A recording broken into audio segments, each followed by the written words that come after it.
आज जिस स्थान को हम जतमई घटारानी धाम के नाम से जानते हैं, वह कभी घने जंगलों से घिरा हुआ क्षेत्र था। चारों ओर जंगली जानवरों की आवाजें गूंजती थीं। वहीं आशी मुनि तपस्या किया करते थे।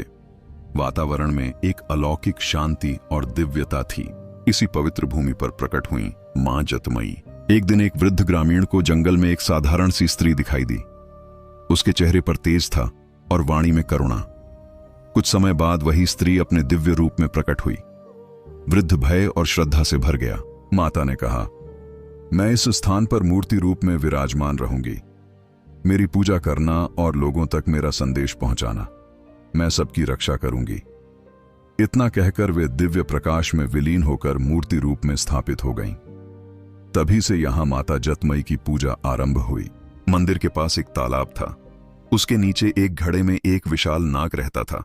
वह प्रतिदिन एक पशु को खा जाता था। गांव में भय फैल गया। एक दिन एक ग्वाला माता से प्रार्थना करने लगा, मां, हमारी रक्षा करो।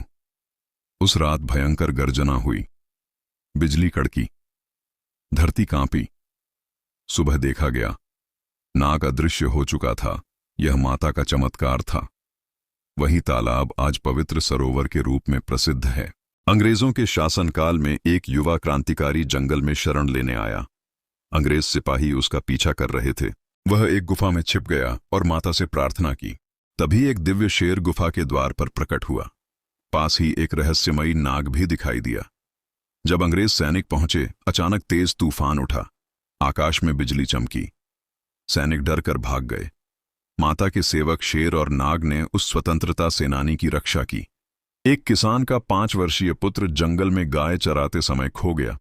पूरा गांव खोज में लग गया। कुछ समय बाद वह बालक एक अज्ञात स्त्री के साथ मिला। जैसे ही लोग पास पहुंचे, वह स्त्री अचानक गायब हो गई। सब समझ गए, वह स्वयं मां जतमई थीं।